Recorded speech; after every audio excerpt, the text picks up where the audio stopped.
मैं भी तुम्हें बहुत मिस करता हूँ नीलिमा। मैं बस वेट कर रहा हूँ कि कब लंबा वीकेंड आए और मैं अहमदाबाद की फ्लाइट लेकर तुम्हारे पास आ जाऊँ। तुम एक काम क्यों नहीं करती? तुम मेरे साथ बेंगलुरु क्यों नहीं शिफ्ट हो जाती? सच में? As in live in relationship? हाँ, अगर तुम्हें कोई प्रॉब्लम नहीं हो तो लिव इन से शुरू करते हैं, फिर आगे बढ़ सकते हैं।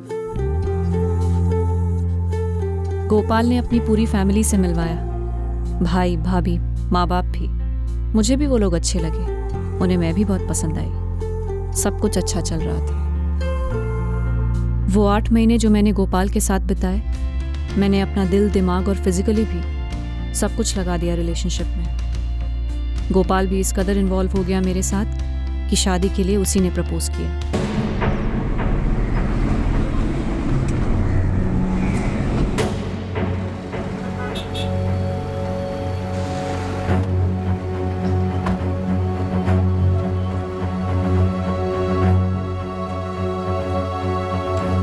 ये मेरे एफडी के पैसे रिलीज होकर मेरे अकाउंट में आने में कितना टाइम लगेगा? 1-2 घंटे पकड़ लीजिए। थोड़ा जल्दी नहीं हो सकता है? क्योंकि पैसे मेरे अकाउंट में आने के बाद मुझे मेरे बेटे के अकाउंट में ट्रांसफ़र करना है, थोड़ा अर्जेंट है। एक बार एफडी के पैसे आपके अकाउंट में जमा हो गए, उसके बाद आपके बेटे के अकाउंट में पैसा जमा करने में टाइम नहीं लगेगा। आप जे नंबरનો સંપર્ક સાધવા માંગો છો તે હાલમાં બંધ છે।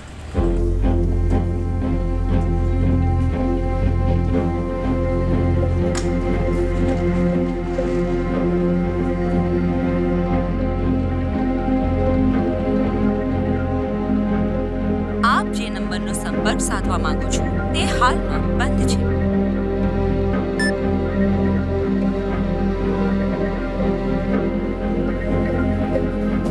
पंकज का फ़ोन बंद आ रहा है। पैसे तो ट्रांसफर हो गए हैं ना? मैनेजर ने कहा था कि आधा घंटा लगेगा कम से कम। 1:45 बजे तो चेक जमा किया था, अब तो 2 बज रहे हैं। पंकज का फ़ोन है। हेलो। पैसे ट्रांसफर किए? हाँ देखिए, मेरे एफडी में 7 लाख रुपए थे, वो मैंने ट्रांसफ़र कर दिए हैं। तो फिर 70% पंकज लौटाएं आपको? और नहीं, मेरे पास और पैसे नहीं हैं। पंकज ने 10 लाख के लिए कहा था, और जुगाड़ कर। कल तक का टाइम दे देंगे, हम चेक करें। पैसे आ जाएंगे अकाउंट में तो पंकज को छोड़ देंगे। और हाँ, एक और बात, पुलिस स्टेशन जाने की सोचना भी मत, वरना क्या हो सकता है ये तो तुम जानते ही हो। देखिए, मैं अभी तक तो गया नहीं, आगे भी नहीं जाऊंगा, लेकिन मेरे बेटे को सही सलामत रखिएगा प्लीज। पंकज से कोई खास प्यार नहीं है हमें, 10 लाख मिलते ही सही सलामत छोड़ देंगे। बोल रहा है 7 लाख ट्रांसफर किया। गोली तो नहीं दे रहा? चेक करना पड़ेगा पंकज के अकाउंट में पैसे आए हैं या नहीं। तू रहे यहाँ, हम दोनों एटीएम में चेक करके आते हैं, फिर सोचेंगे कि क्या करना चाहिए क्या नहीं।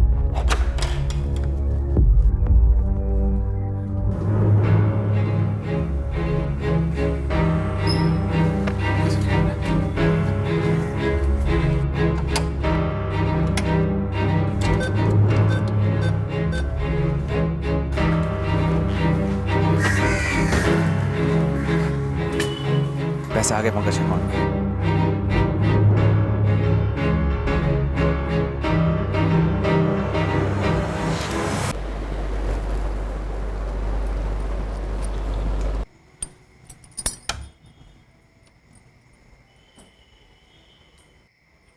पापा, फोन लगा क्या पंकज का? पूरी रात अब में से कोई सोया नहीं था। मन ही मन मुझे लग रहा था, पता था कि जो भी हो रहा था पंकज ने खुद ही अपने सर मोल लिया है। जरूर जानबूझकर इस जाल में खुद चलकर फंसा है। हमारा बेटा था, हमें वापस चाहिए था। हमें लगा कि अगले दिन वो लोग बैंक से पैसे निकलवाएंगे और हमारे पंकज को छोड़ देंगे। आप जे नंबरનો સંપર્ક સાધવા માંગો છો તે હાલમાં બંધ છે। अब तो 5 बज गए हैं, पूरा दिन था उनके पास पैसे निकालने के लिए। तो करें तो क्या करें, कुछ समझ में नहीं आ रहा है। पापा, पुलिस के पास जाएं क्या? बेटा, उस लड़की ने कहा था हम पे नजर रखे हुए है। हम पुलिस में गए तो पंकज की जान ले लेंगे वो लोग। पर ऐसे कब तक इंतजार करेंगे हम? मैं क्या बताऊं, मेरी तो कुछ समझ में नहीं आ रहा है।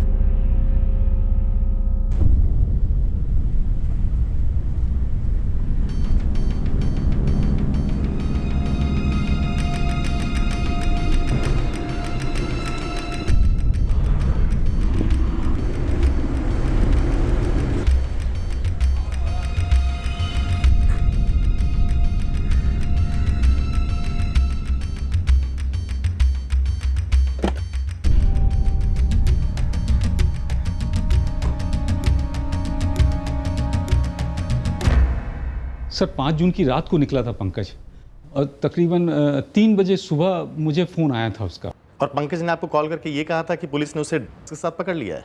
हाँ, पर दूसरे दिन उस औरत ने फ़ोन करके बताया कि उसे किडनैप किया है। फिर मैंने 7 लाख रुपए ट्रांसफ़र भी किए। 6 तारीख को आखिरी बार बात हुई थी, उसके बाद से फ़ोन बंद ही आ रहा है उसका। 5 जून की रात को लड़की का फ़ोन आया और आपका बेटा घर से निकला? हाँ सर, लेकिन हमें नहीं मालूम उसे किसका फ़ोन आया था। पंकज की पत्नी, उसे पता? नहीं पता सर, डिनर के बाद तो हम सब सोने की तैयारी कर रहे थे जब पंकज को कॉल आया। हाय, क्या हाल है? मैं तो ठीक हूँ। कहाँ? अभी? ठीक है, आ जाता हूँ, 20 मिनट में आता हूँ। सी यू। कहाँ जा रहे हो? कुछ अर्जेंट काम है, आने में लेट हो गया। हो सकता है कल सुबह तक आऊँ। इतनी रात को कौन सा अर्जेंट काम है कुछ, तुम पूजा का ध्यान रखना। और बता के तो जाओ कहाँ जा रहे हो। बाद में बताता हूँ ना, चलो बाय। पंकज, कोई आइडिया नहीं कि कॉल किसने किया था? कुछ बोला नहीं मुझे। पंकज का ऐसा कोई दोस्त जो उस लड़की के बारे में कुछ बता सके? नहीं, उसके दोस्तों का हमें कुछ ज़्यादा पता नहीं। मुकुल जी, आपने बताया कि पंकज पीता है। स्टेट में तो पाबंदी है, तो जाहिर सी बात है पंकज किसी ना किसी सप्लायर के कांटेक्ट में होगा। और आपने ये भी कहा था कि वो लेता है। वो तो बहुत पुरानी बात है, क्या वो अब भी? कहीं ऐसा तो नहीं कि ये सब कुछ रचा रचाया खेल पंकज का ही हो? देखिए, मैंने कहा था कि वो थोड़ा भटका हुआ है, लेकिन 2 दिन फ़ोन बंद रख करके इस तरह से घर से कभी गायब नहीं हुआ वो। देखिए, मुझे लगता है ज़रूर किसी तकलीफ में है। पंकज का किसी लड़की से अफेयर? रानी, देखो अगर ऐसी कोई बात है तो छुपा मत। कैसा कुछ था? नहीं सर, मुझे नहीं पता, पर हाँ कई बार वो रात बिरात ऐसे बाहर जाते थे लेकिन सुबह तक आ जाते थे। पहली बार ऐसा हुआ है कि वो अभी तक घर नहीं आए। सर, वो गाड़ी की चाबी साथ लेके गए थे क्योंकि कंपाउंड में गाड़ी नहीं है, तो शायद गाड़ी से ही गए होंगे। गाड़ी का नंबर, और अगर गाड़ी की फ़ोटो हो तो और भी बेहतर। और पंकज की फ़ोटो, हमें ये सब चाहिए। हम पंकज के फ़ोन रिकॉर्ड्स निकलवाएंगे, पता करते हैं कि 5 जून की रात को पंकज को किसका फ़ोन आया था। और दोषी जी, आप बैंक से जरा ये पता करिए कि पंकज के अकाउंट में जो 7 लाख रुपए आपने जमा किए थे वो विड्रॉ हुए हैं या नहीं। बैंक से पता चला कि एटीएम से 60,000 रुपए विड्रॉ हुए थे। तब भी हमें यही शक था कि ये पंकज खुद ही ये किडनैपिंग का नाटक रच रहा है। हमारी तो समझ के बाहर था कि पंकज ऐसा क्यों करता। हाँ, क्योंकि हमारी बहू रानी को तो उस नीलिमा के बारे में कुछ भी नहीं पता था, और हम में से भी किसी को नीलिमा के बारे में कुछ नहीं पता था। ये भी नहीं कि पंकज झूठे नाम से, झूठी पहचान से उसके साथ, नीलिमा के साथ उसका कुछ चल रहा है।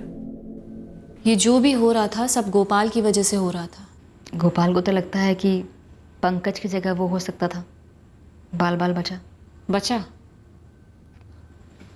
मुझसे बचा? गोपाल की वजह से मुझे पंकज दोषी की तरफ मुझे देखना पड़ा। गोपाल के साथ अच्छी लाइफ इमेजिन कर रही थी मैं, सुधरी हुई, कोई गलत काम नहीं कर रही थी, सब कुछ नॉर्मल था। ऐसी लाइफ जीना चाहती थी मैं गोपाल के साथ। अरे आज जल्दी आ गए तुम? हाँ, आज जल्दी फ्री हो गया। क्यों? आज तुम्हारा बॉस तुम पे मेहरबान हो गया क्या? तो क्या कहती हो, शादी करोगी मुझसे?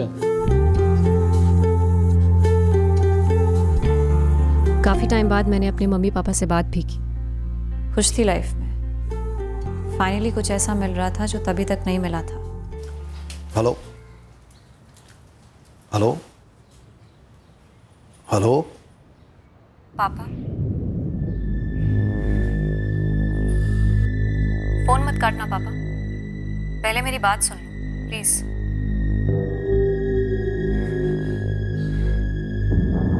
क्या हुआ नीलिमा? इस बार कौन से जुर्म में गिरफ्तार हुई है जो हमारी याद आई? शादी कर रही हो पापा?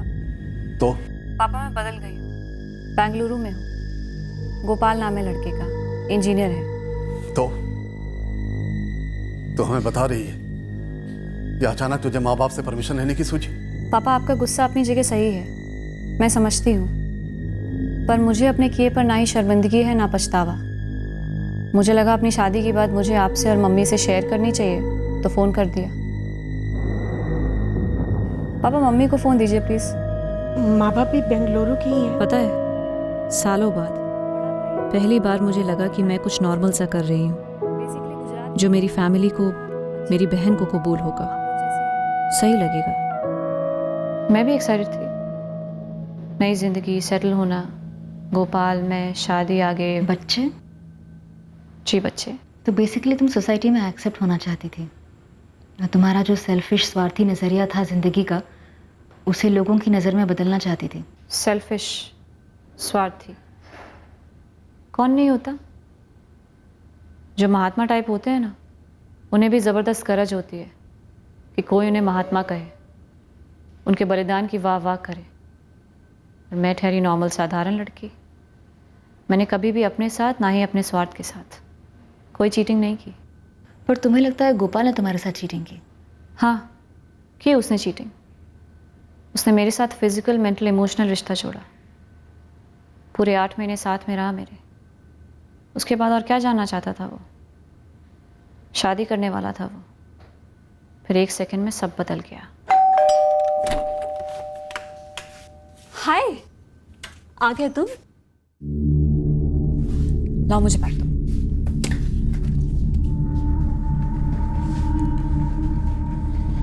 मेरी मम्मी पापा से बात हुई, काफी खुश थे हमारी शादी की न्यूज़ को सुनकर।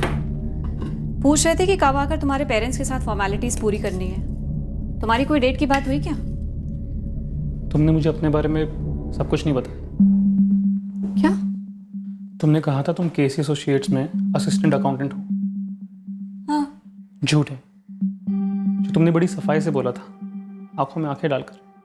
पॉइंट पे आओ गोपाल। गोल गोल बातें सिर्फ टाइम वेस्ट करती हैं। और झूठ बोलने से पूरी जिंदगी वेस्ट होती नहीं नीलिमा। मैं ललित से मिला था। कौन ललित? स्कूल फ्रेंड है मेरा, वो तुम्हें जानता है। शैली? मुझे तो याद नहीं आ रहा कोई ललित। अरे बाकी सब सही चल रहा है यार। सुनना, एक गुड न्यूज़ है। क्या? मैं शादी कर रहा हूँ। कंग्रेचुलेशंस यार। थैंक्स यार। तो लव या अरेंज? लव। और हमारे पेरेंट्स अगले महीने शादी की बात कर रहे हैं। अच्छा, लड़की कहाँ की है? बेंगलोर की? नहीं यार, यहीं की है, अहमदाबाद की। हम लोग इधर ही मिले थे यार। तो उसके पेरेंट्स मोरबी के हैं और पिछले 7-8 महीने से हम दोनों लिव इन में, बेंगलुरु में। अब बात है यार, लिविंग शिविंग है। हाँ यार, सही है। मॉडर्न लड़की है, काफ़ी ब्रॉड माइंडेड है। एग्जैक्टली जैसे मुझे पसंद है यार। वो तो ठीक है, लेकिन तू तो इतना ब्रॉड माइंडेड नहीं था बे, हैं? इतने दिनों से कोई जिक्र भी नहीं किया तूने तो यार। यार वो शादी के डिसीजन तक मैंने किसी को भी नहीं बताया यार। अभी लास्ट वीक ही प्रपोज किया। अच्छा ठीक है, चल फोटो तो दिखा। हाँ यार, ये देख, तेरी होने वाली भाभी नीलिमा दीक्षित नाम है, M.Com पढ़ी है। ये अहमदाबाद के केसी एसोसिएट्स में जॉब छोड़कर आई यार मेरे साथ रहने। क्या हुआ यार? ये नीलिमा है? हाँ, क्यों? मैं जानता हूँ भाई से। अच्छा, कैसे? तू शॉक्ड हो जाएगा यार। अबे बताना यार, सस्पेंस क्या बना रहा है? हाँ? अब तुझे कैसे बताऊँ यार। देख भाई, ये जो नीलिमा है ना, ये भाई कॉल गर्ल रह चुकी है। तू क्या बकवास कर रहे हैं ललित? हाँ? कुछ समझ में आ रही मेरी बात? हाँ? कुछ बोले जा रहे क्या? कि क्या सुनूं मैं यार? प्लीज सुन पहले मेरी बात, शांत हो जा। नहीं सुनना है मुझे कुछ। मैं बकवास नहीं कर रहा भाई, मैं सच बोल रहा हूँ। सुन तो ले। हाँ बोल। मोनिका नाम की एक कॉल गर्ल थी यही अहमदाबाद में, पॉश टिप टॉप सी। मैं भी जाता था उसके पास कभी कभी। उस मोनिका ने लॉन्च किया था इस नीलिमा को। उस मोनिका के घर से ही ऑपरेट करती थी वो सब कुछ। फिर बाद में इसने अपना अलग से शुरू कर दिया। ललित मेरे बचपन का दोस्त है, झूठ नहीं बोलेगा मुझसे। तुम्हारे दोस्त ने सही कहा। मैं पहले कॉल गर्ल थी, दूसरी लड़कियों को भी लगवाया था मैंने। फिर पुलिस की रेड भी हुई थी और मैं अरेस्ट भी हुई। और केसी एसोसिएट्स? वो झूठ है। M.Com भी झूठ है। B.Com फर्स्ट ईयर के बाद मैंने कॉलेज छोड़ दिया। और पेरेंट्स तुम्हारे जिनसे तुमने बात करवाई, वो भी सच के हैं कि झूठ के? सच की। मोरबी में है। और क्या क्या छुपाया तुमने मुझसे? वो मेरी बिजनेस में रेड हुई थी, मैं अरेस्ट हुई थी, फिर बेल भी हुई। बाहर निकलने के बाद मैंने एटीएम लूटने का ट्राई किया। एटीएम लूटने की? हाँ, पुलिस ने मुझे फिर से अरेस्ट किया, बेल हुई। तब मेरी हालत बहुत ख़राब थी, समझ नहीं आ रहा था पैसे कैसे कमाऊंगी, इसलिए मैंने कुछ और ट्राई किया।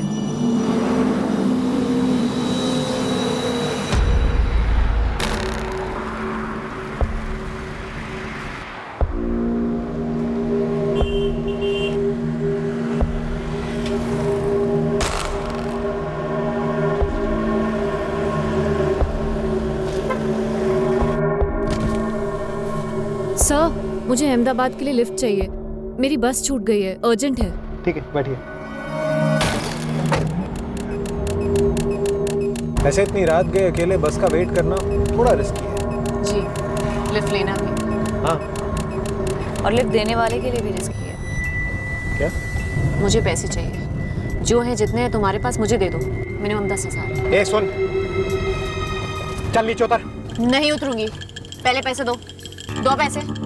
और हाँ, जबरदस्ती गाड़ी से उतारोगे ना तो सीधे ये टॉप यहाँ से लेके यहाँ तक फाड़ दूंगी और जाऊंगी पुलिस स्टेशन और तुम्हारी गाड़ी का रजिस्ट्रेशन नंबर दे दूंगी, GJX1MR3Y20।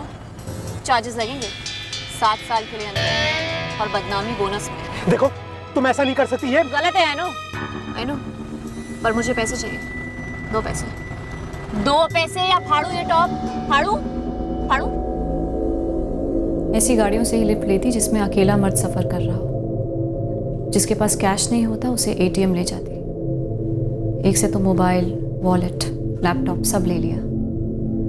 मुझे याद भी नहीं, न जाने कितनी गाड़ियों से ऐसी लिफ्ट ली मैंने।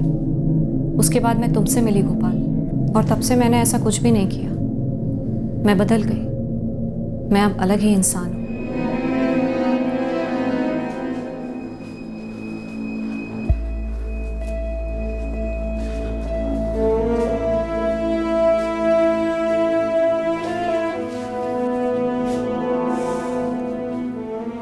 मैं किसी की भी कसम खाने को तैयार हूँ गोपाल। मैं अब वो पहले वाली नीलिमा नहीं रही। नीलिमा, तुम अपने बैग्स पैक करो और जाओ यहाँ से। पिछले 8 महीनों में मैंने तुम्हें कभी कोई शिकायत का मौका नहीं दिया। हाँ, मुझे पहले बता देना चाहिए था अपनी लाइफ के बारे में, पर अब का बोलो, नॉर्मल हूँ कि नहीं सबकी तरह? तुमने मुझसे झूठ बोला। लेकिन मैंने सच भी तो बोला, एक्स्ट्रा सच बोला। एटीएम लूटना, हाईवे एक्टिविटी, सबके बारे में बताया। जिसकी जरूरत नहीं थी वो भी बताया। मैं तुमसे शादी नहीं कर सकता नीलिमा। मैं अंधेरे में था, या बोलो अंधेरे में रखा गया था, लेकिन अब मैं तुम्हारे साथ लाइफ बिताने के बारे में सोच भी नहीं सकता। जो 8 महीने हमने साथ में बिताए हैं, पूरी लाइफ वैसी ही होगी, बल्कि उससे कई गुना बेहतर होगी। मैं तुम्हारे साथ एक और मिनट, एक और सेकंड भी नहीं रहना चाहता। तो बस निकलो यहाँ से। गुस्से में हो तुम, थोड़ा ठंडे दिमाग से सोचोगे प्लीज? पूरी फ्लाइट आराम से सोचता हुआ आया हूँ, डिसाइड कर लिया मैंने। मुझे एक चांस तो मिलना चाहिए गोपाल। No chance. तुम बस निकलो, अभी निकलो यहाँ से।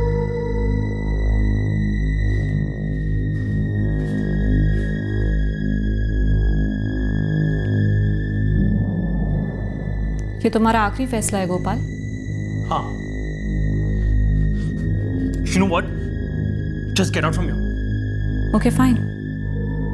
तुम्हारी जिंदगी से निकलने के लिए एग्जिट फी लूंगी। 10 लाख। दिखा दी ना अपनी औकात। फूट लो भी यहाँ से। चीजें और खराब हो ना, उससे पहले निकल लो यहाँ से। और हाँ, याद रखना, मैं उन हाईवे वाले डफर ड्राइवर्स में से नहीं हूँ। चार्ज काफी सीरियस होता है गोपाल। क्रिमिनल बैकग्राउंड तेरा है, कोई तेरे झूठे इल्जाम का यकीन भी नहीं करेगा। कोई नहीं।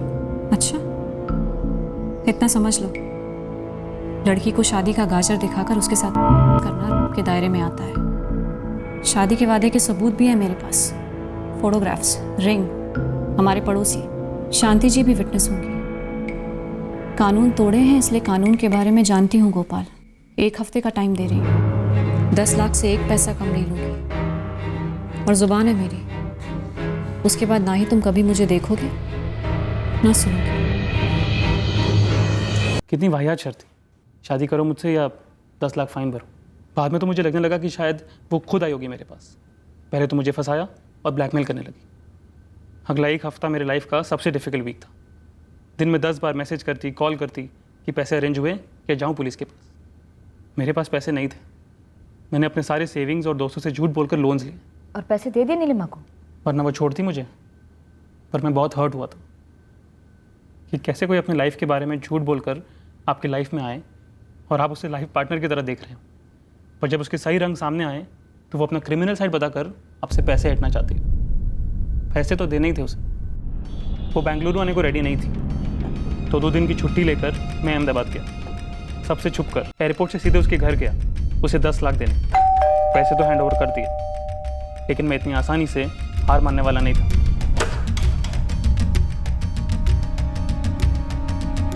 आओ। बड़ी मुश्किल से इकट्ठा किया। गिन लो, पूरे 10 लाख है। गिनने की ज़रूरत नहीं है, इतना भरोसा है तुम पे। पिछले 8 महीने हस्बैंड वाइफ की तरह रहे साथ में। और उसके बाद तुमने क्या किया? मुझे चार्ज की धमकी दी, ब्लैकमेल किया। उसके बाद हम शादी भी कर सकते थे। झांसा दिया तुमने मुझे नीलिमा। खैर, अब प्रॉमिस करती हो कि आज के बाद मुझे झूठे चार्ज की धमकी नहीं दोगी, ब्लैकमेल नहीं करोगी, सिर्फ इसलिए क्योंकि मैंने तुम्हारे साथ ब्रेकअप किया? प्रॉमिस। अब से मैं तुम्हारी लाइफ में हूं ही नहीं। झूठे केस के चार्जेस तो दूर की बात है। एक बात बताओ, अगर मैं तुमसे शादी करने को तैयार हो जाता और कर भी लेता, तब तो नहीं करती ना मुझे ब्लैकमेल 10 लाख के लिए? नहीं करती गोपाल, नहीं करती। और अब ये बात पूछने का भी कोई मतलब नहीं है। अगर अब तुम चाहो भी तो मैं तुमसे शादी नहीं करूंगी। मैं शादी करने के लिए मना करता ही नहीं नीलिमा। अगर तुमने अपनी सच्चाई नहीं छुपाई होती और सब कुछ झूठ नहीं बोला होता अपने बारे में, तुम्हारी सच्चाई जानकर तुमसे शादी करने के बारे में सोच भी कौन सकता है? तुम जा सकते हो। Good bye.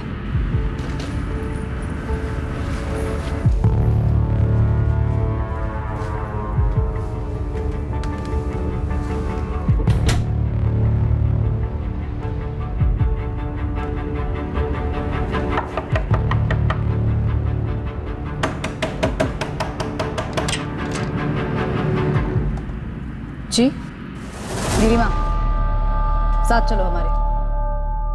क्यों? मैंने क्या किया है? Blackmail, extortion. तब तो नहीं करती ना मुझे ब्लैकमेल? नहीं करती गोपाल, नहीं करती। और अब ये बात पूछने का भी कोई मतलब नहीं है। ये हमारा निजी मामला है सर। नहीं नीलिमा, ये निजी मामला नहीं है, ये ब्लैकमेल है। और मैंने तुम्हारे खिलाफ कंप्लेन दर्ज की है। मैंने इन्हें तुम्हारा पूरा बैकग्राउंड बताया। प्रोस्टिट्यूशन, ATM लूट, हाईवे पर ठगना, मुझसे झूठ बोलना और फिर ब्लैकमेल, सब कुछ। ये क्लियर कट एक्सटॉर्शन और ब्लैकमेल का मामला है। तुम्हें जो कैश दिया गया था उस पर मार्किंग है, बतौर सबूत कोर्ट में पेश होगा। सर, इसने जो स्टिंग करके आपको वीडियो दिखाया है वो पूरी हकीकत नहीं है। एक्चुअली इसने मेरा इस्तेमाल किया है, झूठ बोलकर पूरे 8 महीने। Miss Nilima Dikshit, you are under arrest. तो फिर इसे भी अरेस्ट कीजिए सर। इसके खिलाफ भी मेरे पास काफी सबूत हैं। कंप्लेन दर्ज कीजिए। धोखा और तो फिर तुमने क्यों नहीं पहले कंप्लेन दर्ज की? अगर मैं पहले से शिकायत कर देती तो क्या करते आप लोग? इसलिए मैंने मैटर खुद ही सॉल्व कर लिया। तुम्हें जो कुछ भी कहना है तुम अपने वकील से कहो, कोर्ट में कहो। इस वक्त हम तुम्हें ब्लैकमेल के लिए अरेस्ट कर रहे हैं। ले जाओ इन्हें। तब मैं समझा ही नहीं कि मैं एक जाल में अचानक से फंस गया हूँ, क्या जानबूझकर फंसाया जा रहा हूँ। जो भी था, मेरा लग अच्छा है कि मैं उस जाल से टाइम पर निकल गया। मुझे लगता है ये पंकज दोषी भी मेरे जैसे नीलिमा का शिकार था। वो लड़की इंसान नहीं है, शैतान है।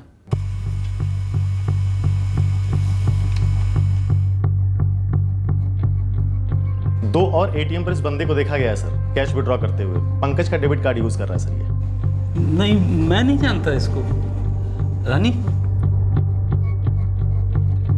नहीं, मैं भी नहीं जानती। 6 और 7 जून को ही इस आदमी ने 3 अलग अलग ATM से पैसे विड्रॉ किए हैं। ये पैसे पे पैसे निकाले जा रहा है और हमारा पंकज अभी तक घर नहीं आया। रानी जी, जरा पंकज के दोस्तों से पता करिए कि ये कहीं उसी का आदमी तो नहीं है। सर, मैं पंकज के दोस्तों को नहीं जानती। देखिए, कुछ समय हमें लगा कि वो अपने दोस्तों से करवा रहा है, लेकिन नहीं, अपने बीवी बच्चे को ऐसे इतने दिन छोड़ के नहीं, वो नहीं कर सकता। 5 जून को उनकी किसी से बात हुई थी, पता चला कि आपको? जी हाँ, नंबर का तो पता चल गया है, लेकिन अभी वो स्विच ऑफ है। पंकज की गाड़ी भी कहीं दिखाई नहीं दे रही है। घटोड़िया इलाके में फ़ोन स्विच ऑफ हुआ है और 6 जून को जिस ATM से पैसे निकाले गए थे वो भी इसी इलाके में।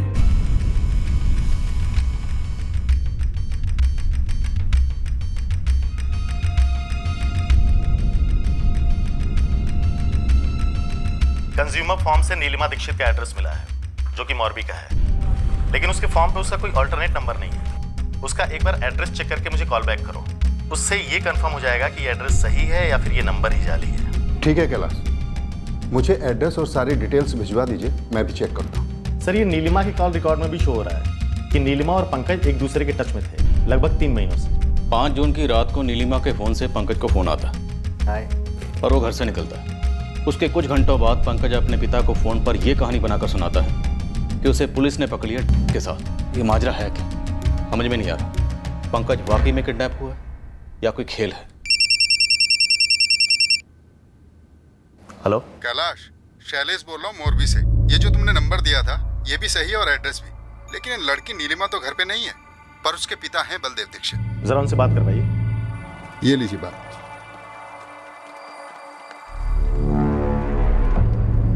हेलो बलदेव जी, आपकी बेटी नीलिमा कहाँ पे है? मुझे नहीं पता सर, और ना मैं उसके टच में हूं। बलदेव जी, आपकी बेटी नीलिमा ने शायद पंकज दोषी करके एक आदमी का किडनैप किया हुआ है फिरौती के लिए। मैं क्या करूं सर, महीनों से मेरी उससे कोई बात नहीं हुई है। अच्छा, अहमदाबाद में आपकी बेटी कहाँ रहती है?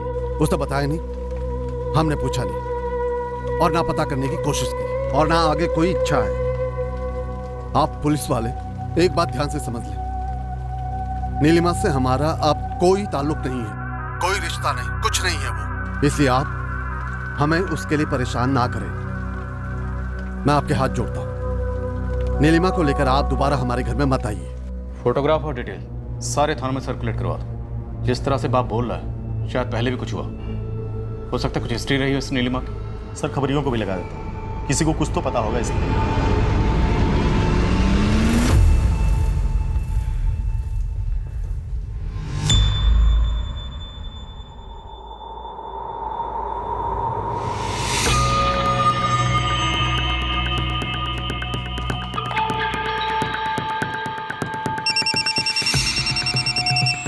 Hello hello Kailash sir. हाँ, बोल रहा हूँ। रामदेव चौक पुलिस थाने से ASI गीता पटेल बोल रही हूँ। हाँ गीता, बोलो। सर, ये जो लड़की है नीलिमा दीक्षित, नवंबर 2017 में मैंने अरेस्ट किया था इसको। ब्लैकमेल का केस था, अभी बेल पर छूटी हुई है। गीता, इसका एड्रेस क्या है? जहाँ से गिरफ्तार किया था सर, वहाँ का एड्रेस है।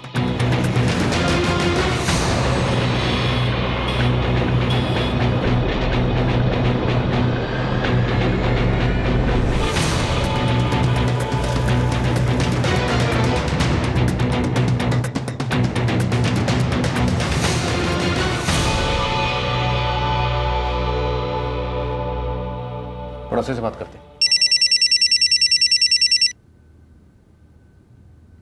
हाँ कैलाश। सर, इस पंकज दोषी की कार यही बिल्डिंग के कंपाउंड में ही पार्क्ड है और बिल्डिंग का वॉचमैन कह रहा है सर कि कल रात को नीलिमा यहाँ से निकली थी सूटकेस लेकर के ऑटो से। ठीक है। जाते देखा नहीं, लेकिन आते भी तो नहीं देखा था।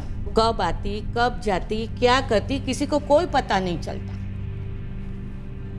इसे देखा आपने पहले कभी? ना ना, इसे याद नहीं आ रहा है। वो लड़की नीलिमा अकेली ही रहती थी यहाँ। इस वक्त वो कहाँ हो सकती है? वो मकान मालिक चंदर भाई को पूछा।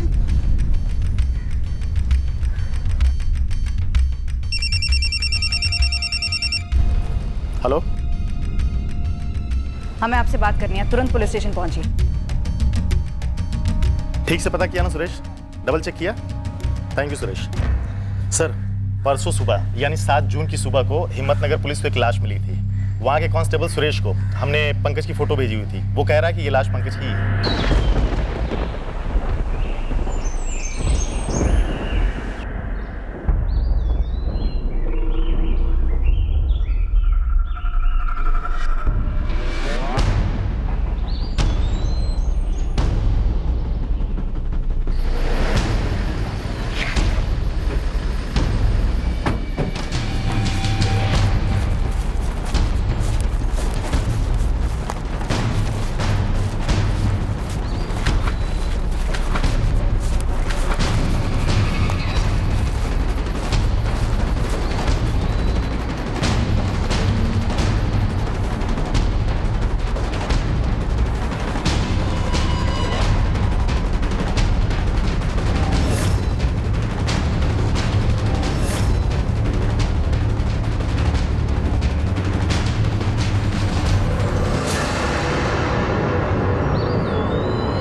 मानते हैं कि गलती हमारे बेटे की भी थी, उसकी बीवी थी, बच्ची थी, फिर भी ये दूसरी लड़की के साथ। पुलिस वालों ने बताया कि किसी ऐप पे मिली थी। कैच क्रश नाम का डेटिंग ऐप।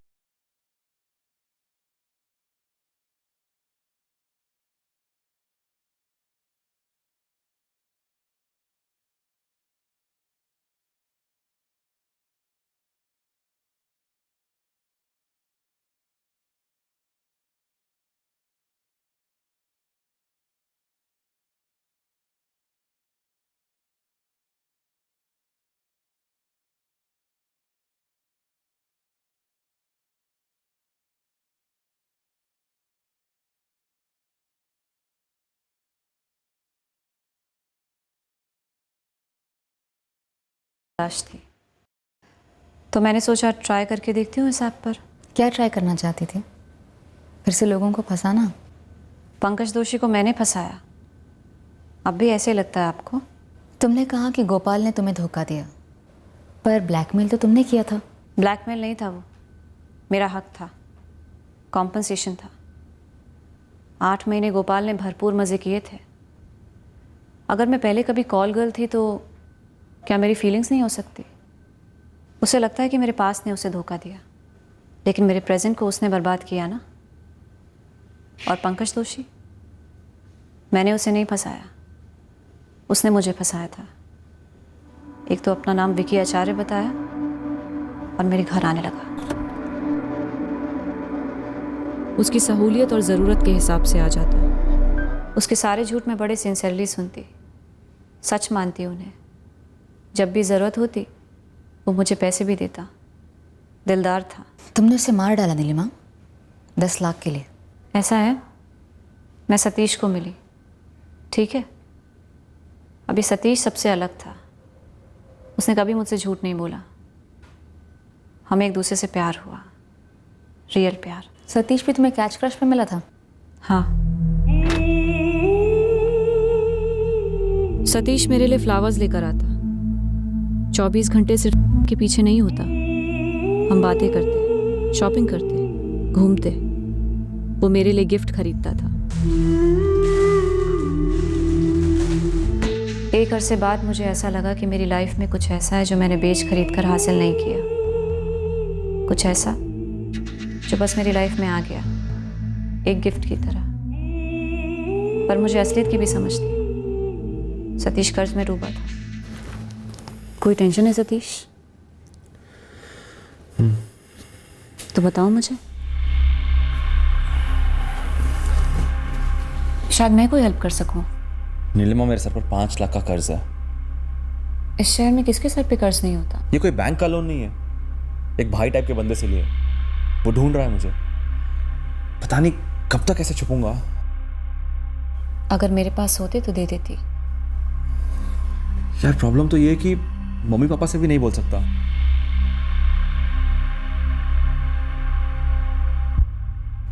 मैं एक बंदे को जानती हूँ, बहुत पैसे हैं उसके पास। लेकिन वो मुझे पैसे क्यों देगा? हम मांगेंगे नहीं तो फिर निकलवाएंगे। निकलवाएंगे? हाँ निकलवाएंगे। सिर्फ 5 ही क्यों, 25 निकलवाएंगे। विवेक आचार्य नाम है उसका, करोड़ों का टर्नओवर है उसका। और ये निकलवाएंगे मतलब? किडनैप। 25 लाख उसकी फिरौती होगी? हाँ। लेकिन इस काम के लिए हम दोनों काफी नहीं। मेरा एक दोस्त है राहुल पांचाल, भरोसेमंद है, उसे ले ले साथ में।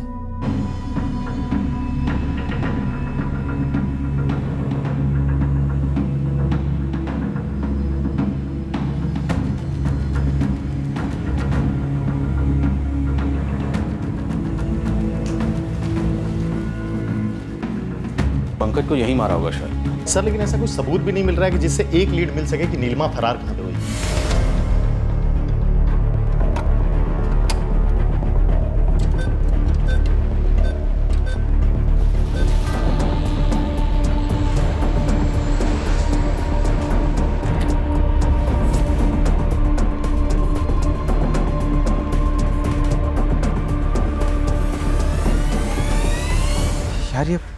पंकज का कार्ड ब्लॉक हो गया।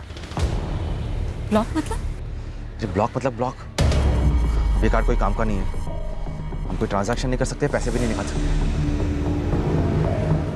कौन सा एटीएम? हाँ, एड्रेस भेजिए तुरंत।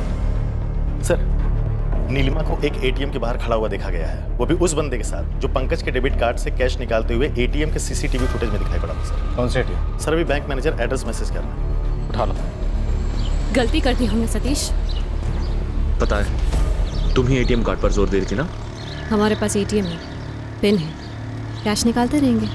पूरा कैश एक साथ निकलवाते हैं ना। उसे कहते हैं जाकर चेकबुक लेकर आए। उसे चेकबुक लाने कहेंगे ना तो सीधे पुलिस के पास चला जाएगा। हम सबको पहचानता है वो, मेरा घर जानता है। मतलब उसे ऐसे कभी छोड़ नहीं सकते हम।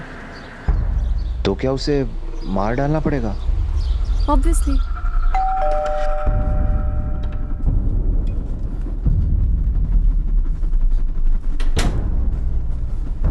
मारना पड़ेगा उसे। मतलब मर्डर? उसे नहीं मारा तो हम सब मारेंगे।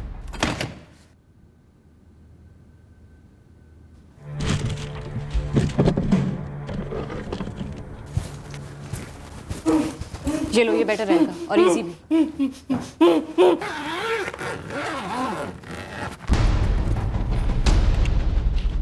मैं रात को इसे बाहर ले जाऊंगी, तुम दोनों बाहर मिलना, कहीं फेंक देंगे। जो हो गया सो हो गया, आगे देखते हैं क्या होता है।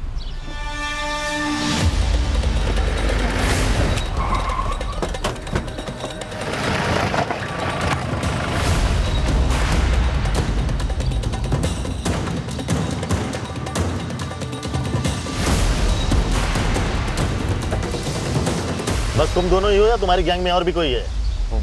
मेरा फ्रेंड भी है। कौन है? क्या नाम है उसका? सर, उस लड़की ने गुमराह किया होगा मेरे बेटे सतीश को। मेरा बेटा ऐसा है ही नहीं, वो तो बहुत ही सीधा साधा लड़का है। राहुल को गलत फंसा रहे ये लोग साहब। उस लड़की और इस सतीश ने मिलके ही कुछ किया होगा। मेरे बेटे ने सिर्फ एक झूठ बोला था अपने बारे में और उसकी जान ले ली उस नीलिमा ने। ये कैसी परवरिश की गई है इस लड़की की। लानत है ऐसे माँ बाप पर। जिंदगी भर जेल में सड़ना चाहिए ऐसी लड़की को। उससे पैसे मांगे, मैंने दिए, फिर भी मार डाला। इकलौता बेटा था हमारा, खो दिया हमने। सारा दिन यही सोचते रहते हैं कि आखिर क्यों फंसा वो उसकी चाल में। नीलिमा, तुम्हें कभी लगता है कि सब कुछ अलग हो सकता था, ऐसा नहीं होना चाहिए था? मेरे चाहने से कुछ बदलेगा तो नहीं। माँ बाप की याद आती है? उन दिनों को याद करती हो जब तुम मोरबी में थी उनके साथ? खुशी खुशी स्कूल से लौटती होगी, परिवार के साथ अच्छा समय बिताया होगा। अभी वो तुम्हें मूवीज़ दिखाने ले जाते होंगे, होटल में खाना खाया होगा। माँ बाप से किसी बात पर गुस्सा हो कि उन्होंने तुम्हें पैसा खर्च करने नहीं दिया? पैसे की कमी कारण थी कि तुम इस रास्ते पर आई, जुर्म के रास्ते पर? कभी कभी सोचती हूँ सबके बारे में, पर मैं वापस नहीं लौट सकती ना, कुछ सुधारने, कुछ संभालने। पछतावा होता है अपने किए पर? पंकज और उसकी फैमिली तो है ही, अब सतीश और राहुल की फैमिलीज भी ये कह रही हैं कि दोषी तुम ही हो। अफसोस होता है। अरमान होना इंसानी फितरत है। ये सिर्फ कुछ खास लोगों में, और वो भी हाल ही में पाई गई सोच नहीं है। पर बड़े अरमानों को पूरा करने बड़ी मेहनत लगती है, वो भी ईमानदारी और कानून के दायरे के अंदर रहकर करनी पड़ती है। कीमती ब्रांडेड चीजों की चाहत की कोई सीमा नहीं होती। वैसे जो आपको पसंद आए आप उसे ले सकते हैं, पर आप उसे कैसे लेंगे, उसी का नाम जिंदगी है।